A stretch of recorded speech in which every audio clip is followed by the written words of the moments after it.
நல்லவை கேட்போம் நமது சேனலில் இன்றைய தினம் நலம் தரும் நாராயணன் நாமம் என்பதை கேட்போம். நாராயணன் அப்படிங்கிறதான திருநாமம் நம் உடலுக்கு, நம் ஆத்மாவிற்கு ஒரு கவச்சம் போன்றது. சாதாரணமாக பெரியவர்களை பார்த்திருக்கலாம், நாராயணா நாராயணா என்று கூறுவதை கேட்டிருக்கலாம். எல்லோருமே நாராயணன் என்று சொல்ல வேண்டும். அதில் விசேஷமாக 4 வர்ணத்தார்களில், அதாவது வர்ணாசிரம தர்மம் அப்படின்னு ஒன்று இருக்கு. அதாவது பிரம்மச்சாரி, கிரகஸ்தன், வானப்பிரஸ்தன், சந்நியாசி அப்படின்னு சொல்லக்கூடியதான வர்ணாசிரமங்கள். இந்த வர்ணாசிரமங்களில் சந்நியாசி ஆசிரமத்தில் இருக்கக்கூடியதான சந்நியாசிகள் நாராயண நாமத்தை எப்பொழுதும் ஜபிக்க வேண்டும், சொல்ல வேண்டும் என்று சொல்லப்பட்டுள்ளது. அதனால்தான் நாராயணா நாராயணா நாராயணா என்று அவர்கள் கூறுவதை நாம் கேட்கலாம், பார்க்கலாம். இந்த நாராயணன் என்று சொல்லக்கூடியதான அந்த திருநாமத்தினுடைய மேன்மை, அதை நம் ஆழ்வார் ஆச்சாரியர்கள் முக்கியமாக குறிப்பிட்டுள்ளார்கள். ஆண்டாள் கோதை நாச்சியார் தாம் பாடியதான 2 பிரபந்தங்களில், நாச்சியார் திருமொழி, திருப்பாவை, இந்த நாராயண சொல்லை அதிகமாக பயன்படுத்தி நமக்கு உபதேசம் செய்துள்ளார். அதில் திருப்பாவை பிரபந்தத்தில் முதல் பாசுரத்திலேயே நாராயணனே நமக்கே பறை தருவான் அப்படிங்கிறத அறுதியிட்டு கூறுகிறார் ஆண்டாள் நாச்சியார். அதில் இந்த வைணவத்தில் ஆச்சாரியர்கள் பரம்பரையில் பகவத் ராமானுஜர், அந்த ராமானுஜர் ஸ்ரீ வைஷ்ணவர்கள் தன்னுடைய வாழ்நாளில் செய்ய வேண்டியதான செயல்கள், கடைபிடிக்க வேண்டியதானவைகள் 6 வார்த்தைகளை உபதேசம் செய்துள்ளார்கள். அந்த 6 வார்த்தையில 3 வார்த்தைகளில் அந்த நாராயணனுக்கு கைங்கரியம் செய்ய வேண்டும். இந்த கைங்கரியம் அப்படிங்கிறது தான் ஆண்டாள் பறைன்னு சொன்னது. அதில் திவ்ய தேசங்களில் இருக்கக்கூடியதான அந்த எம்பெருமானிடத்தில் ஈடுபட்டு கைங்கரியத்தை பண்ணுங்கோ அப்படின்னு ஒரு வார்த்தை. திருநாராயணபுரத்தில் திருநாராயணன் சேவை சாதிக்கிறான், அந்த க்ஷேத்திரத்தினுடைய அதிபதி. ஆழ்வாரும் திருநாரணந்தாள் காலம்பர சிந்தித்து உய்மினோ அப்படின்னு உபதேசம் செய்கிறார்.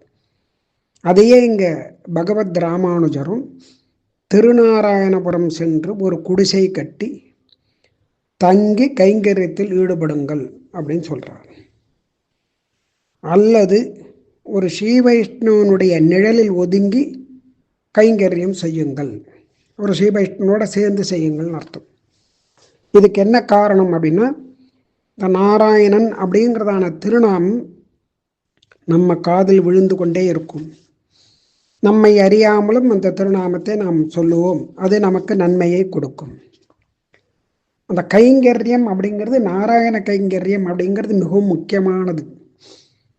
ராமர் வனவாசம் செல்லும் பொழுது அந்த வனவாசத்தில் இளைய பெருமாள் என்று சொல்லக்கூடியதான லக்ஷ்மணன் அகம் சர்வம் கரிஷ்யாமி ஜாகிரத சுவதச்சதே, ராமபிரானும் சீதா பிராட்டியும் தூங்கும் பொழுதும், விழித்திருக்கும் பொழுதும், நடக்கும் பொழுதும், அமர்ந்திருக்கும் பொழுதும், எல்லா நேரத்திலும் எல்லா விதமான கைங்கரியங்களையும் நான் ஒருவனே பண்ணுவேன் அப்படின்னு பிரார்த்தித்துக் கொள்கிறான். அதற்கு நீங்கள் அனுகிரகம் பண்ண வேண்டும் அப்படின்னு. அந்த மாதிரி தேச கால பரிச்சேதம் இல்லாமல், ஒரு நேமம் இல்லாமல் அவனுக்கு தொண்டு செய்ய வேண்டும். அப்படிங்கிறத நம்ம ஆச்சாரியர்கள்லாம் வலியுறுத்தியிருக்காங்க. அந்த பறை அப்படிங்கிறது அந்த கைங்கரியம் அப்படிங்கிறது ரொம்ப முக்கியம். அந்த கைங்கரியத்தினால்தான் அவனுடைய பிரீத்தியை நாம் சம்பாதிச்சுக்க முடியும். நாராயணனுடைய பிரீத்தி, நாராயணனுடைய கைங்கரியம் அது ஆண்டாள் திருப்பாவையில் பல இடங்களில் சுட்டி காமிச்சிருக்கா. 8ஆம் பாசுரத்தில் பாடிப்பறை கொண்டு, 10வது பாசுரத்தில் போற்றப்பறை தரும், 16வது பாசுரத்தில் அரைப்பறை, 23வது பாசுரத்தில் ஏத்திப்பறை கொள்வான், 25வது பாசுரத்தில் பறை தருதியாகில், 26ஆம் பாசுரத்தில் சாலப்பெரும் பறையே, 27ஆம் பாசுரத்தில் பாடி பறை கொண்டு, 28ஆம் பாசுரத்தில் இறைவா நீதாராய் பறை, 29ஆம் பாசுரத்தில் இற்றைப்பறை கொள்வான். அதே பாசுர அங்கம்மாத்த அப்பறை கொண்டு ஆற்றை அப்படின்னு இந்த பாசுரங்களில் பறை அப்படிங்கிறது நாராயணனுக்கு அவன் உகந்து அவன் திருப்திப்படும்படியாக அவனுடைய பிரீத்திக்காக பண்ண வேண்டியதான ஒரு கைங்கரியம். அதை தூமலர் தூவி மனத்தினால் சிந்தித்து வாயினால் பாடி இப்படியெல்லாம் சொல்லி அவனை கைங்கரியத்தில் நாம் சந்தோஷப்படும்படியாக பண்ண வேண்டும் அப்படின்னு ஆழ்வார் என்ன சொல்கிறார் அப்படின்னு கேட்டால், ஆழ்வார்னா நம்மாழ்வார் திருவாய்மொழியில் 9வது பத்தில் ரொம்ப அழகாக அருளை செய்துள்ளார்.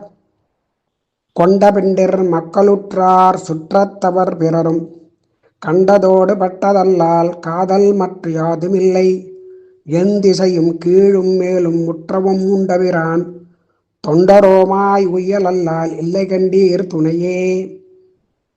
அது முழுக்க அந்த 11 பாசுரங்கள்லையுமே அந்த நாராயணனுக்கு பண்ண வேண்டியதான அந்த பறையை பற்றி அதனுடைய பெருமையை பேசுகிறார்.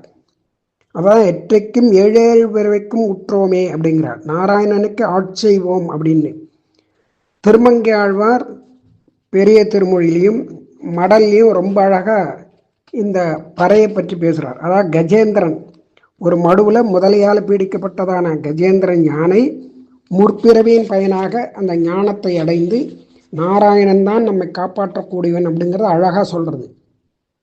நீரார் மலர்க்க மலம் கொண்டு ஓர் நெடுங்கையால் நாராயணாவோ மணிவண்ணா நாகனையாய் வாராய் என்னா இடரை நீக்காய், என் ஆரிடரை நீக்காய் அப்படின்னு இப்படி அந்த நாராயணன் திருநாமம்தான் கவச்சம் அப்படிங்கிறத காமிக்கிறார். நாரண நாமம் அந்தனருக்கு இடுநலம் அப்படின்னு இப்படி நாராயணனுடைய நாமமானது நம்மையும் நம் குழந்தைகளையும் எல்லோரையும் காப்பாற்றுகிறது. அதனால் மனிதராக பிறந்தவர்கள் நாம் அந்த நாராயணன் நாமத்தை எப்பொழுதும் சொல்ல வேண்டும்.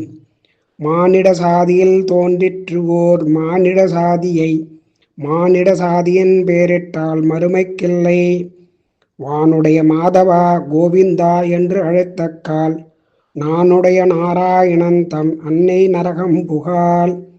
அதனால் அந்த நாராயணன் அப்படிங்கிறத திருநாமத்தை யார் சொல்கிறாலோ அவளுக்கு நரகம் கிடையாது, நரகத்துக்கு போக மாட்டார்கள் அவர்கள் அப்படிங்கிறத சொல்கிறார். இப்போ நாராயண நாமம் அப்படிங்கிறது நமக்கு ஒரு கவச்சம் போன்றது அப்படிங்கிறது தெரிஞ்சுக்கணும்.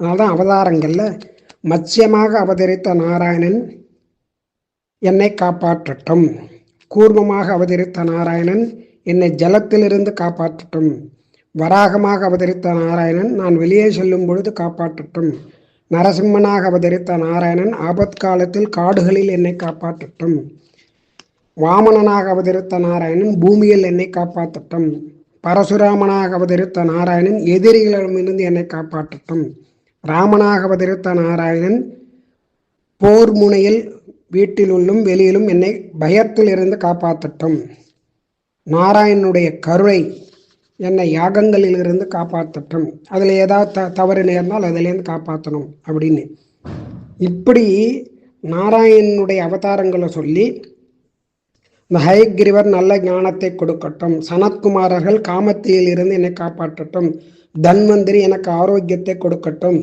இப்படி பலவிதமான அந்த நாராயணனுடைய அந்த விசேஷமான எல்லாத்தையும் எடுத்து கூறுவதால் நாராயணன் நலன் தரும் சொல்லை நான் கண்டுகொண்டேன், நாராயணா என்னும் நாமம்னு திருமங்காழ்வார் கூறுகிறார்.